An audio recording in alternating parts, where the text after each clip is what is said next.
നമസ്കാരം, ഞാൻ Shonima. Al Hilal hospitals and medical centers അവതരിപ്പിക്കുന്ന BMC ന്യൂസ് ലൈവിലേക്ക് സ്വാഗതം.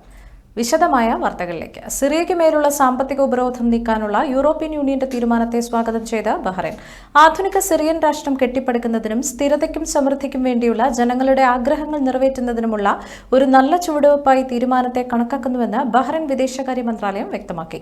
സിറിയയുടെ ഐക്യം, പരമാധികാരം, സുരക്ഷ, സ്വാതന്ത്ര്യം എന്നിവയ്ക്കുള്ള ബഹ്റൈന്റെ പൂർണ്ണ പിന്തുണയും അറബ് പ്രാദേശിക അന്താരാഷ്ട്ര തലങ്ങളിൽ സിറിയയുടെ സജീവ പങ്കാളിത്തം എന്നിവ ലക്ഷ്യമിട്ടുള്ള ശ്രമങ്ങൾക്കും പിന്തുണ ബഹ്റൈൻ അറിയിച്ചു. ബഹ്റൈൻ വിദേശകാര്യമന്ത്രി his excellency doctor Abdul Latif bin Rashid Al Zayani Indian വിദേശകാര്യമന്ത്രി ഡോക്ടർ ജയശങ്കറുമായി സംസാരിച്ചു. ഇരു രാജ്യങ്ങളുടെയും ജനങ്ങളുടെയും പ്രയോജനത്തിനായി സംയുക്ത സഹകരണം കൂടുതൽ വികസിപ്പിക്കുന്നതിനുള്ള വിവിധ മേഖലകളിലെ ഉഭയകക്ഷി സഹകരണത്തിന്റെ പുരോഗതിയും മാർഗങ്ങളും ഇരുവരും ഫോണിലൂടെ ചർച്ച ചെയ്തു. സമാധാനം, സുരക്ഷ, സ്ഥിരത എന്നിവ പ്രോത്സാഹിപ്പിക്കുന്നതിനുള്ള അന്താരാഷ്ട്ര ശ്രമങ്ങളും മന്ത്രിമാർ ചർച്ച ചെയ്തു. എവറസ്റ്റ് കീഴടക്കുന്ന ആദ്യ മലയാളി വനിതയെന്ന ചരിത്രം സൃഷ്ടിച്ച് ഖത്തർ പ്രവാസിയായ കണ്ണൂർ സ്വദേശിനി സഫ്രീന ലത്തീഫ് 8848 മീറ്റർ ഉയരമുള്ള കൊടുമുടി 20 മണിക്കൂറിലധികം കുത്തനെ കയറിയാണ് കീഴടക്കിയത്.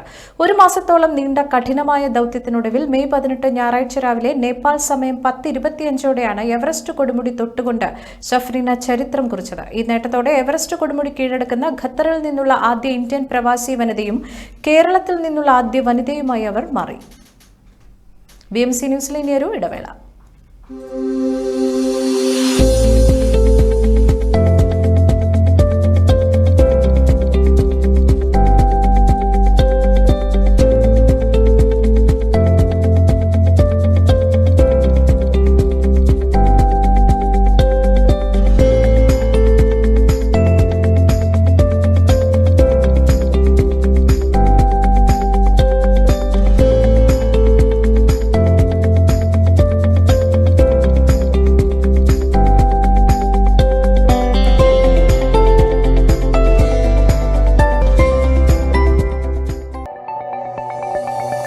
Our skin is the mirror of our soul. Our skin is our largest sensory organ. Our skin needs a healthy microbiome balance.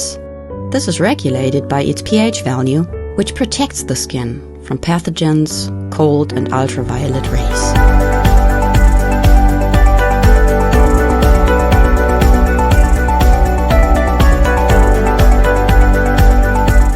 Sebamed protects your skin.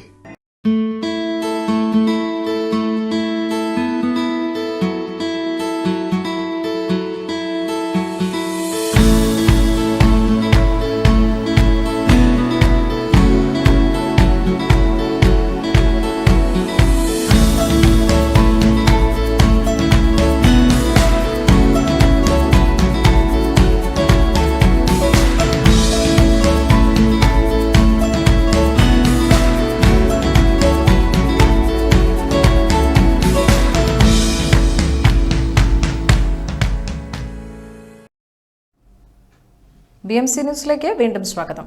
Pahalgam ഭീകരാക്രമണത്തിന് പാകിസ്ഥാന് കനത്ത തിരിച്ചടി നൽകിയ പ്രധാനമന്ത്രി നരേന്ദ്രമോദിയുടെ ഓപ്പറേഷൻ സിന്ദൂർ ദൌത്യത്തിന് ആദരമർപ്പിച്ച് കരകൌശല വിദഗ്ധർ. പ്രധാനമന്ത്രിയുടെ ശിലാചിത്രം നിർമ്മിച്ചാണ് ആഗ്രയിലെ ഒരു സംഘം മുസ്ലിം കരകൌശല വിദഗ്ധരുടെ ആദരവ്. കല്ലിൽ തീർത്ത പ്രധാനമന്ത്രിയുടെ മൊസൈക്ക് ചിത്രം സോഷ്യൽ മീഡിയയിൽ വൈറലായി മാറിക്കഴിഞ്ഞു. 6 മുസ്ലിം കലാകാരന്മാരുടെ ഒരു സംഘം 15 ദിവസം കൊണ്ടാണ് മൊസൈക്ക് പൂർത്തിയാക്കിയത്. ഓപ്പറേഷൻ സിന്ദൂറിനോടുള്ള ആദരസൂചകമായി ഒരു അവിസ്മരണീയ കലാസൃഷ്ടി സൃഷ്ടിക്കാനുള്ള ആഗ്രഹമായിരുന്നു ശിലാചിത്രത്തിന് പിന്നിൽ. പ്രധാനമന്ത്രിയെ കാണാനും കലാസൃഷ്ടി അദ്ദേഹത്തിന് സമർപ്പിക്കാനും ഉടൻ തന്നെ ഒരു അവസരം ലഭിക്കുമെന്ന് പ്രതീക്ഷിക്കുന്നതായും മൊസൈക്ക് കമ്മീഷൻ ചെയ്ത അദ്നാൻ ഷെയ്ഖ് പറഞ്ഞു. അമൃത് ഭാരത് സ്റ്റേഷൻ പദ്ധതിയിൽ ഉൾപ്പെടുത്തി നവീകരിച്ച 103 റെയിൽവേ സ്റ്റേഷനുകൾ പ്രധാനമന്ത്രി നരേന്ദ്രമോദി നാളെ രാഷ്ട്രത്തിന് സമർപ്പിക്കും. രാജസ്ഥാൻ ബിക്കാനീറിലെ നവീകരിച്ച ദേശ്നോക് സ്റ്റേഷനിലാണ് രാവിലെ 11:30 പ്രധാനമന്ത്രി പദ്ധതിയുടെ ഉദ്ഘാടനം നിർവഹിക്കുക. തുടർന്ന് കേരളത്തിലെ വടകര, ചിറയൻകീഴ് ഉൾപ്പെടെയുള്ള ബാക്കി സ്റ്റേഷനുകളുടെ ഉദ്ഘാടനം പ്രധാനമന്ത്രി വീഡിയോ കോൺഫറൻസ് വഴി നിർവഹിക്കും. ചിറയൻകീഴ് റെയിൽവേ സ്റ്റേഷനിലെ ഉദ്ഘാടന സഭയിൽ കേന്ദ്രമന്ത്രി സുരേഷ് ഗോപി മുഖ്യ അതിഥിയായി എത്തും. വടകരയിൽ കേന്ദ്രമന്ത്രി ജോർജ് കുര്യനും മുഖ്യ അതിഥിയാവും. PT ഉഷ MPയും ചടങ്ങുകളിൽ പങ്കെടുക്കും. കോഴിക്കോട് താമരശ്ശേരി മുഹമ്മദ് ഷഹബാസ് വധക്കേസിൽ കുറ്റാരോപിതരായ 6 വിദ്യാർത്ഥികളുടെ 10ാം ക്ലാസ് പരീക്ഷാഫലം പ്രസിദ്ധീകരിച്ചു. ഹൈക്കോടതി നിർദ്ദേശത്തെ തുടർന്നാണ് ഫലം പ്രസിദ്ധീകരിച്ചത്.